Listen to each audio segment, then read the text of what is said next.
Farage turns on Musk.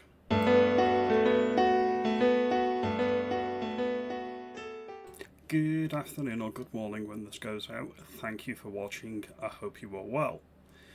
Farage seems to have publicly turned on Elon Musk, and I'm going to get into that later in the video. Now, Reform UK and Musk were going to partner. Everyone will remember Musk invited Farage over to meet with him, and he took, I think it was Nick Candy, over with him, and that was when Reform UK was riding higher in the polls than they currently are. Now, according to sources close to Musk, he backed off and called Farage weak sauce after a private conversation with AFD in Germany's Alice Weidel, who's one of the co-leaders, because she found them to be this is Farage by the way, very milquetoast and not serious about remigration or preserving the demographics of Europe, the continent broadly. And she warned Musk off Farage, apparently. Alright, so there's a little bit of backstory on that. But before we get into that particular story, I want to just bring up this. Farage and Reform UK have committed to get rid of at least 400,000 people, migrants, even those that have been given indefinite leave to remain. He's committing, or at least sounding like he's going to be committing to deporting the Boris wave. That is contradictory to the local elections because he's standing Boris wave candidates in local elections. It says here that he's going to go back 5 years to deport these 400,000 people, and he's going to set up deportation centres. But as Patriotic Nation mentions here, is that enough? No, definitely not. Millions must go.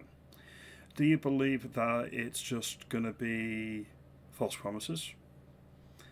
Well, he has been flip-flopping on it. And this 5 year time frame, is this 5 years from today's date, so we're going back to 2021, i.e. the Boris wave, or is it going to be 5 years from when, if they get elected in 2029, which will only go to 2024? These are questions that you need to think about and be serious about. As I previously mentioned, a lot of people will be voting Reform UK this year, and more power to them. What other options have we got currently? This is the thing.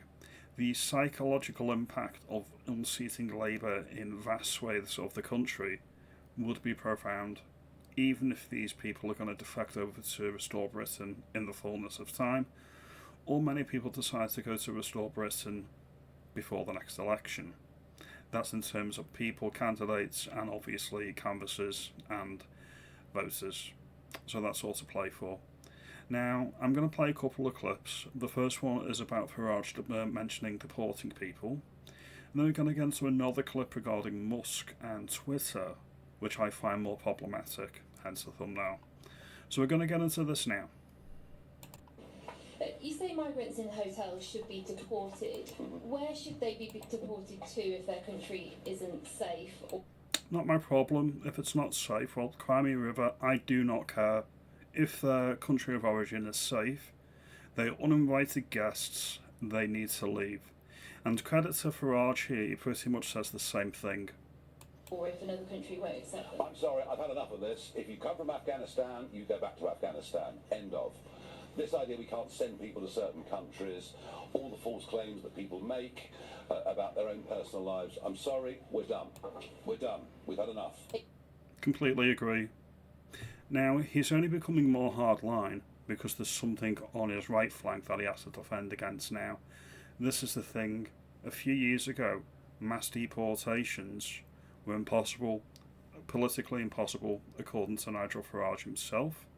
Apparently, the day after he made that statement on an interview in GB News, word got back to Big Don, Orange Man in America, and that's why Donald Trump has distanced himself from Reform UK and Farage, because he was putting out contradictory messaging to the president because that was one of his flagship policies. And then Farage is now doing mass deportation. So it's not only because of Restore Britain, it's because of Orange Man being pissed with Farage as well. So he is getting quite strong on this. I welcome this as a Reform voter pragmatically. Currently, I do certainly welcome this. But millions need to go.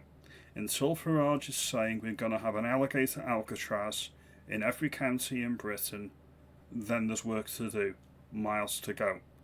However, it is a start, and we need to applaud that because it is a start, and we're going in the right direction. Now I'm going to get into the second clip now, and this is the one that I find more problematic, so I'm going to play this clip now.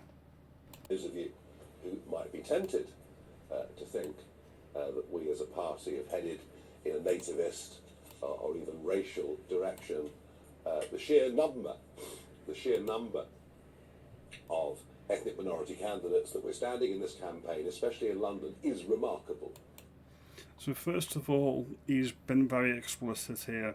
If you think Britain should be for the British or England should be for the English, Reform UK is not for you.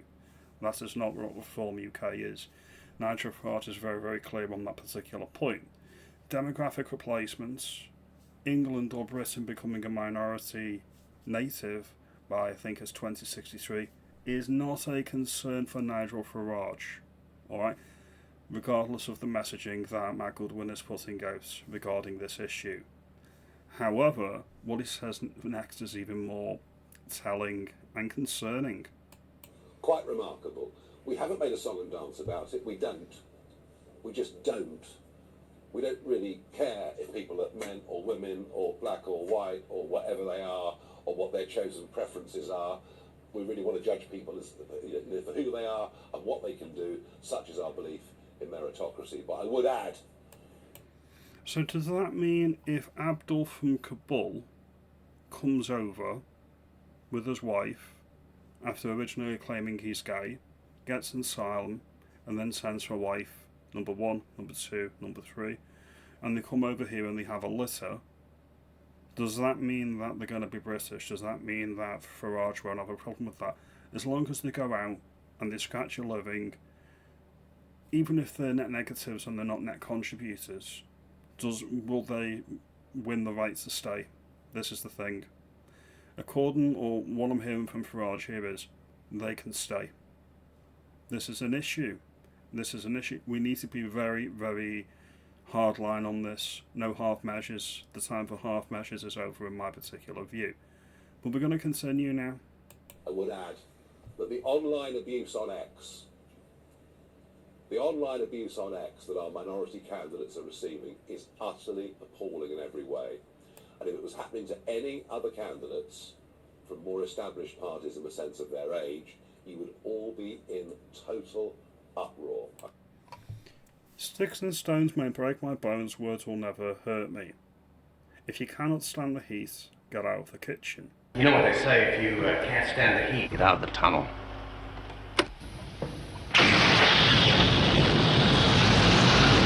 If you don't like the online discourse, you can leave Twitter, you can leave Facebook, you can come offline completely. I do not condone racism. I do not condone dogpiling on people if you don't agree with them politically. That's something I would never do.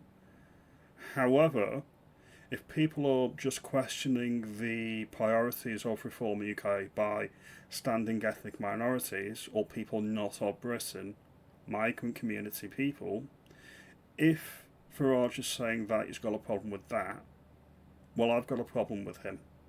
I've got a problem with that. I do take umbrage with that. A few years ago, when Musk bought Twitter, Farage was over the moon about it. How times change. How times change.